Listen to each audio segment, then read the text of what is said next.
serienmäßig der 2 Liter mit 115 PS. Jetzt so circa 150, aber das Ganze auf die 800 Kilo lässt sich recht gut fahren.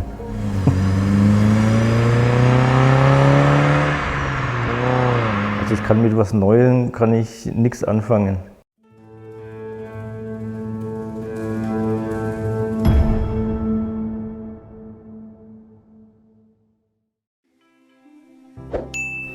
Opel Kadett D Caravan. Der Vorgänger, also das Auto, wo ich vorher hatte, war der A-Corsa. Und für mich ist der D-Kadett quasi der A-Corsa in etwas größer. Dass es jetzt ein Caravan geworden ist, war Zufall.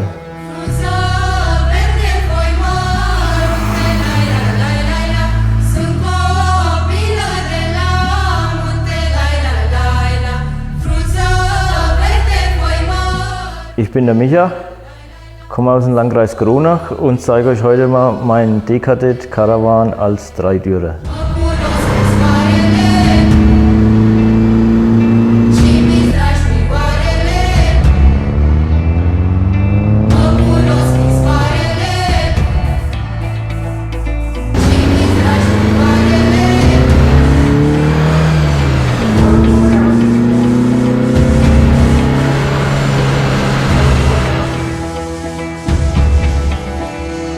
Also die Besonderheit ist quasi der Kombi mit nur 2 Türen, auf jeden Fall. Und ich liebe das eckige, kantige, also ich kann mit was Neuem nichts anfangen. Das muss eckig, kantig sein, auffallen. My baby dances with the devil. I wanna know what's on his mind. Shaky hands so sentimental. I sugar cold between my lies. Inside a smoke cloud asking why. I'm afraid we're out of time. Also es ist nicht einfach reinsetzen, Schlüssel umdrehen. Du merkst jede Bodenwelle, jedes Steinchen.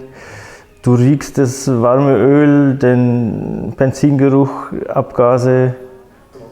Der Motor lässt sich mit der scharfen Nockenwelle recht schwer fahren, würde ich mal sagen. Weil sie halt echt für Rennsport eigentlich schon gedacht ist. Und unterdurchfahren geht gar nicht. Ich würde sagen, das ist der beste Diebstahlschutz.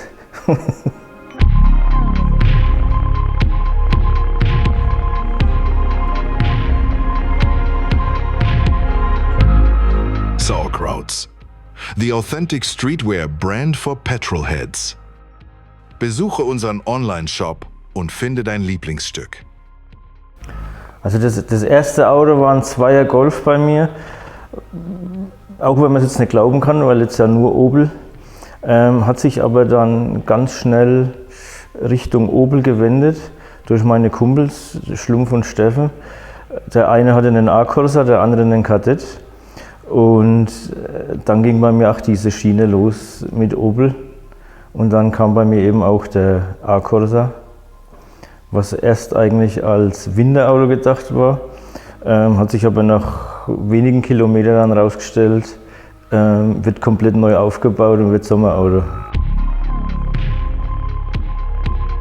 Mit dem Viertelmeiler-Auto fing es an, German Race Wars waren wir ab und zu mal. Und so hat es dann angefangen, dass wir eben auch mal ein bisschen fahren wollten.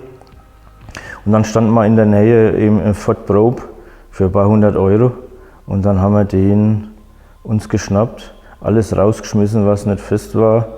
Ja, umgebaut zum Viertelmeiler-Auto quasi. Und so fing das dann an.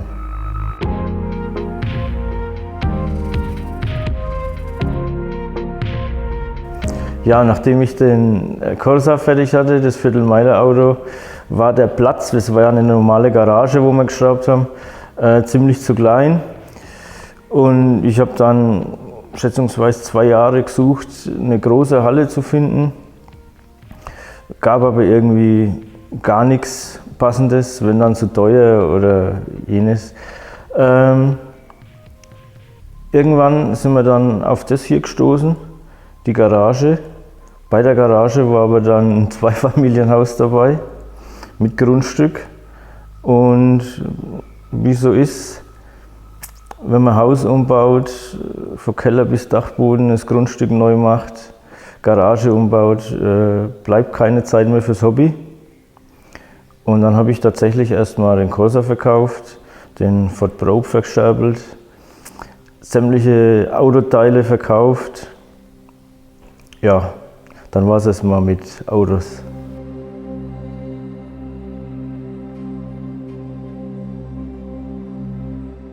Es war eigentlich immer im Hinterkopf so D-Kadett. Ich habe dann auch zwischendurch mal bei Kleinanzeigen reingeschaut, was im Moment so auf dem Markt ist. Und ja, es hat dann trotzdem 2-3 Jahre gedauert, bis dann mal eine interessante Anzeige drin war. Wobei die Anzeige Katastrophe war. Die Bilder, es waren nur 3 Bilder drin, total unscharf, verpixelt, also man kannte gar nichts. Du hast nur, das Gelb hatte er schon. Man erkannte nur das Gelb quasi und ich habe es dann erstmal verworfen, ein paar Monate und irgendwann wieder auf die Anzeige gestoßen und tatsächlich stand das Auto dann drin für 700 €. Dann habe ich meinen Schlumpf angerufen und gesagt, also komm, wir schauen uns die Kiste an. War noch nur, glaube ich, 80 Kilometer zu fahren. Hingefahren und ja. Karosse war top, leider Innenausstattung alles gefehlt, nichts dabei gewesen. Es seien 3 Motoren, der Käfig war dabei, Felgen, ja eine rollbare Karosse halt irgendwie so.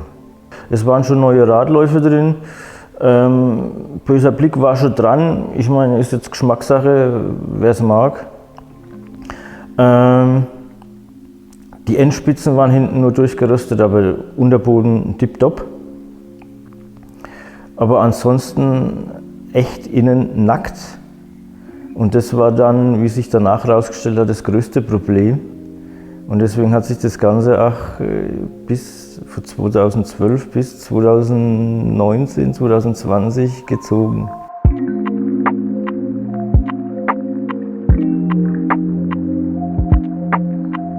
Innenraum ist zu 90% Eigenbau. Also ich habe ja jahrelang, das hat sich immer bestimmt 2 Jahre gezogen, du fängst an mit Armaturenbrettsuche. Es war kein Armaturenbrett dabei, dann versuchst du ein D-Kadett-Armaturenbrett aufzutreiben. Kriegst nur welche angeboten, die nackt sind, ohne Schalter, ohne Blenden. Also war Katastrophe. Dann also einzeln kaufen, ich habe dann eins gekauft, dann hat wieder dieses gefehlt, jenes gefehlt.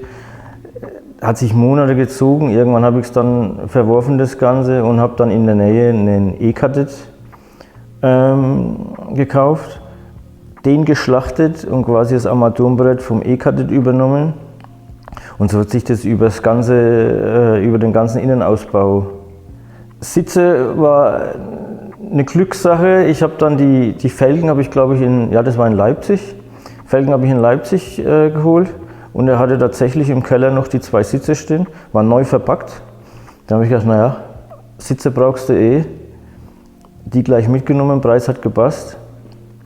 Hinteren Seitenverkleidungen war wieder das gleiche wie Armaturenbrett, nirgends aufzutreiben. Das sind quasi Schablonen, habe ich mir gefertigt. Alles selbst gebaut, überzogen, dass es so halbwegs original aussieht.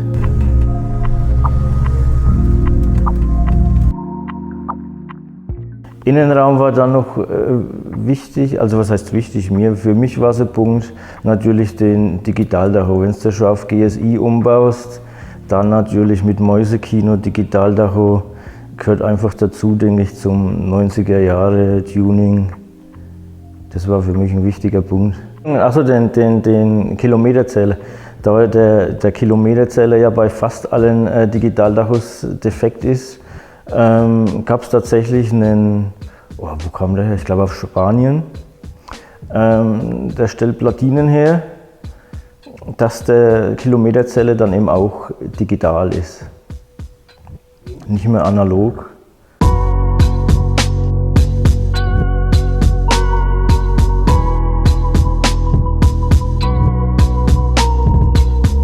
das war eben, ich hatte den Käfig da liegen, den gab es ja zum Auto dazu. Was machst du jetzt mit dem Käfig, wenn du verkaufst ihn? Rücksitzbank gab es nichts, Seitenverkleidungen, wie schon gesagt, gab es nicht. Ja, dann habe ich natürlich den Käfig reingezimmert. Was machst du dann mit dem Innenausbau? Legst du eine Matratze rein? Und deswegen war es dann eigentlich nur eine kleine Anlage.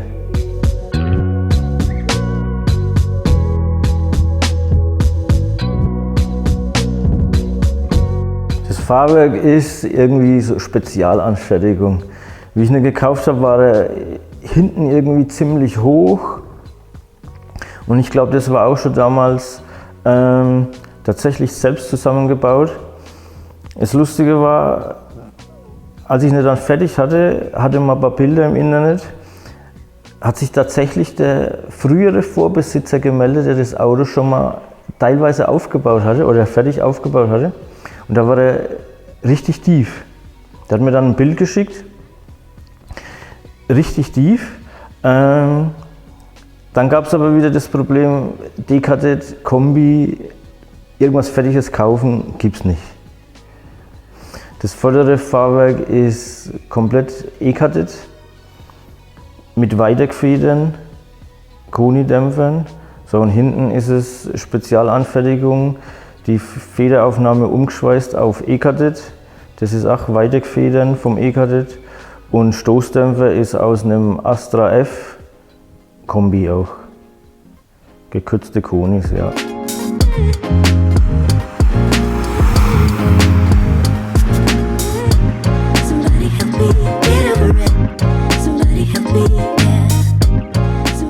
Motor war tatsächlich einer drin, der 2 Liter GSI, lief aber ja nicht, war alles zerlegt. Und ich habe nicht sogar drin gelassen, wir wollten dann erstmal Fahrwerk testen. Ich habe gesagt, na, wir testen einfach mal Fahrwerk, wie sich das alles so verhält. Und tatsächlich ist mir nach wenigen Kilometern der Motor hochgegangen. Und deswegen dann der Entschluss, alles rausreißen, Motor raus, zum Motorbauer komplett neu aufbauen lassen. Also im Motor wurde dann auf jeden Fall die Debillas scharfe Nockenwelle verbaut, Ein- und Auslasskanäle vergrößert, Steuergerät von die Debillas angepasst, Ansaug geändert, dass das alles übereinstimmt und gut läuft. Problem war dann ein bisschen Temperatur, aber das ging dann mit Ölkühler, wurde es besser. Dann noch den GDE Wasserkühler, einen größeren, ja, serienmäßig der 2 Liter mit 115 PS. Jetzt so circa 150, also auf einem Prüfstand war ich noch nicht. Aber das Ganze auf die 800 Kilo lässt sich recht gut fahren.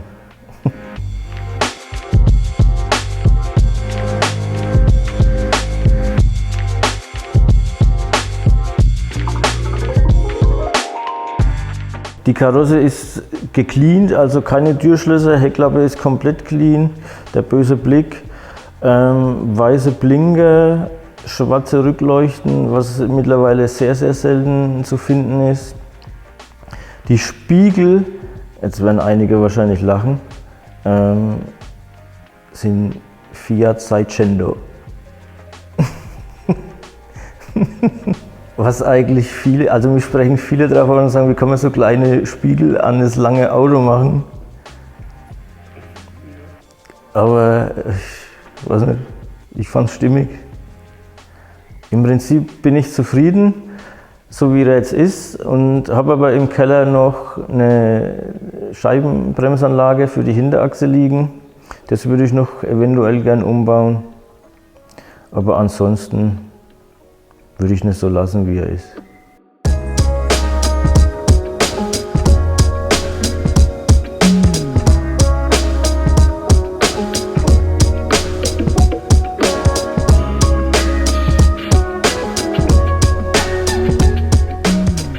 Ja, da er ja recht selten ist, habe ich zufällig, also was heißt zufällig, ich suche regelmäßig nach Teilen, Scheiben, Hecklappen, was man halt ein wenig so aufheben kann, falls man was braucht. Und habe dann zufällig im Netz ein komplettes Auto gefunden, auch wieder der Caravan als Dreitürer. Musste da nicht lange überlegen, sofort ins Auto gestiegen, losgefahren und habe jetzt noch einen zweiten hier stehen. Den wollte ich eigentlich dann schlachten. Da gibt es aber auch noch ein gutes Video dazu, vom ersten Stadtversuch. Die Scheiße läuft! Und er grinst. Geiler Scheiß. Ey. Ich habe, also ich muss sagen, meine Freundin hat mich da eigentlich dann ein bisschen überredet. Ich wollte eine schlachten. Dann war ihre Meinung schon, der ist aber zu schade zum Schlachten. Also ihr gefällt der Innenraum so, original alles. Und jetzt haben wir dann auch auf dem Opel-Spezies geschrieben, das kannst du nicht machen, das schöne Auto schlachten, der muss wieder auf die Straße. Und ja, nachdem er gleich nach 2 Minuten eigentlich wieder lief, obwohl er ja wahrscheinlich schon 20 Jahre draußen stand, haben wir uns jetzt entschlossen, dass er bleiben darf und wird wieder hergerichtet.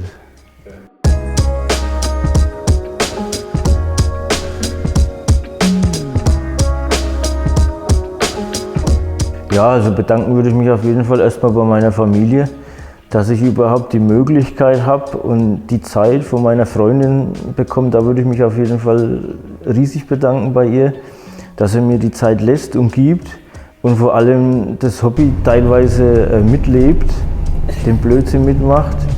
Dann großen Dank an meinen Thomas.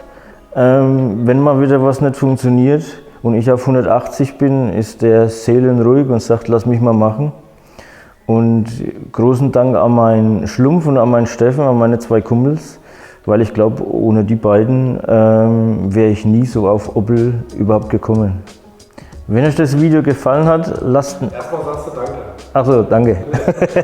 Also, danke, wenn euch das Video gefallen hat, lasst ein Like da, abonniert den Kanal, lasst einen Kommentar da und falls da draußen noch irgendwo KTD-Caravan-Fahrer sind, könnt ihr euch gerne mal bei mir melden.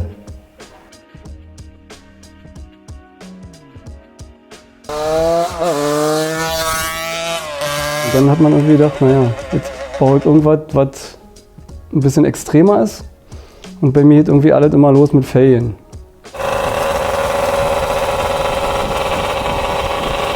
Wenn wir irgendwas bauen, dann immer vernünftig.